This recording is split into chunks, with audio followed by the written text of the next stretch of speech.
ఓ పిల్లకాయలు మీ తాతయ్యడి ఉన్నాడు. ఎక్కడ ఉన్నాడు? మేము చెప్పాం కదా.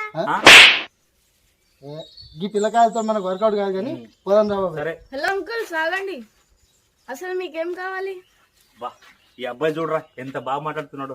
వీడితో మాట్లాడదాం. మగ పిల్లాడు కదరా. మగాడు అంటేనే సంస్కారం, సంస్కారం అంటే మగాడు. అంతే కదా. మగాళ్ళు మీకు జోహార్లు. అంకుల్ చెప్పండి. అదే భయ్ బాబు, మీ తాత ప్రకృతి వ్యవసాయం చేస్తున్నాడు కదా, గిసంత జాగల మస్తు వండిస్తున్నాడు కదా. గదంతా నిజం కాదని మస్తు చెప్పినాం. ఏ మయ్యవరు నమ్మతలేడు రా భయ్. ఏ పోయి చూసా పోరి ఒకటే పొడుస్తుండు. మిమ్మల్ని చూస్తుంటే మా అక్క చూడాలనిపిస్తుంది. ఇక మీ నాన్న కనిపించడం లేదు. Hey, you just shut up, you naughty girl. Uncle, ఇది అమృతం, ఇది మజ్జిగ.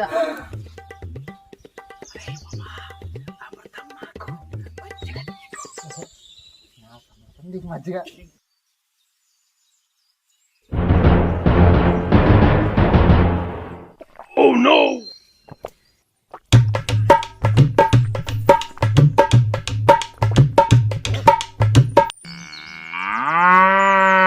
బా మజ్జిగ సూపర్. అమృతం అమృతమే. అంకుల్స్ మేము చెప్పకముందే మీరు తాగేశారు. అది గోమూత్రంతో చేసిన అమృతం. అది కూడా అంకుల్ 6 నెలల కింద పుల్కబెట్టిన మజ్జిగ.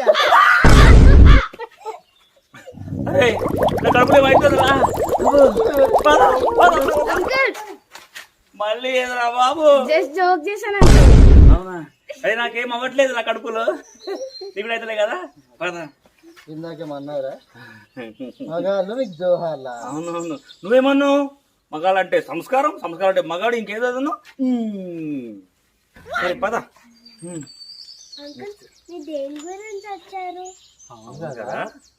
మాట్లాడు. అది మీ తాత కోసంలే, వ్యవసాయం గురించి తెలుసుకుందాం అనుకున్నా. మీకేం తెలుసు పిల్లకాయలు? వ్యవసాయం గురించి మాకు తెలీదా?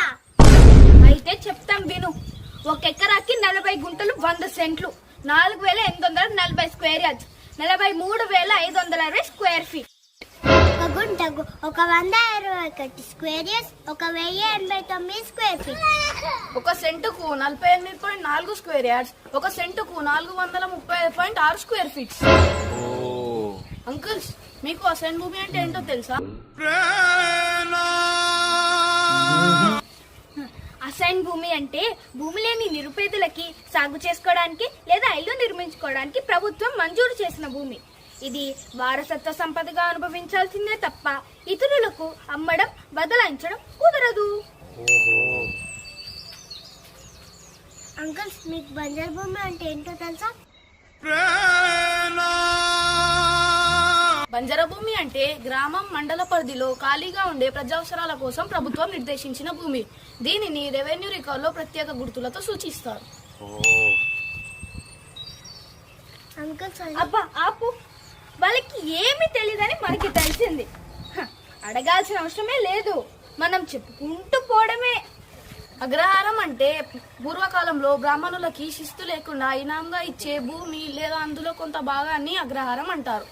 దేవాలినం అంటే దేవాలయ నిర్వహణ కోసం పూజారి పేరున గాని దేవాలయ పేరున గాని కేటాయించిన భూమి. కుష్కి అంటే మెట్ట భూమి. గట్టు అంటే పొలమద్దు. అంకల్ ఆపండి. మీరు పిల్లకాయలని తెలుసు కానీ మస్తు దిమాగున్న పిల్లకాయలని ఇప్పుడే అర్థమైంది. ఇగో ఇప్పుడు ఈ ప్రకృతి వ్యవసాయం గురించి చెప్పురి. ఇది చాలా ఈజీ అంకుల్. ప్రకృతి వ్యవసాయం అంటే నేల తల్లిని సంపూర్ణంగా అర్థం చేసుకోవడం. ప్రకృతి వ్యవసాయం అంటే ప్రకృతికి హాని చేయకుండా వ్యవసాయం చేయటం. మట్టిలో ఉండే వానపాములు రోజుకు 150 చేసేంత పని చేస్తాయి. ఇవి భూమిని బొరియలు చేస్తూ నేలని గుల్లపరచడమే కాకుండా 15 అడుగుల లోతు మట్టిలో నుంచి పోషకాలను మొక్కలకు అందజేస్తాయి. దీని ద్వారా ఎకరాకి ఏటా 90 కిలోల నైట్రోజన్ సహజంగా లభిస్తుంది. ప్రకృతి వ్యవసాయం అంటే వానపాములను కాపాడుకొని వ్యవసాయం చేయడం. ఒకే ఒక్క దేశీయ ఆవుతో 30 ఎకరాల భూమిని సాగు చేయొచ్చు. దేశీయ ఆవు పేడలో కోట్ల సంఖ్యలో భూమికి మేలు చేసేంత సూక్ష్మజీవులు ఉంటాయి. ఒక ఆవు మూత్రం ఒక జీవామూత్రం ప్రకృతి వ్యవసాయం అంటే అమ్మ లాంటి ఆవు పదార్థాలు ఉపయోగించి వ్యవసాయం చేయడం. ప్రకృతి వ్యవసాయం అంటే విషరహితమైన, నాణ్యమైన, ఆరోగ్యకరమైన పంటలను పండించడం. ప్రకృతి వ్యవసాయం వల్ల రైతులు బ్యాంకుల నుండి అప్పు చేయాల్సిన అక్కర్లేదు, ప్రభుత్వం రుణమాఫీలు చేయాల్సిన అక్కర్లేదు. ప్రకృతి వ్యవసాయం వల్ల కూలీల ఖర్చులు, రసాయన ఖర్చులు, నీళ్ల ఖర్చులు, కరెంటు ఖర్చులు తగ్గుతాయి. కానీ లాభాలు మస్తు తక్కువ వస్తాయన్నా కదా.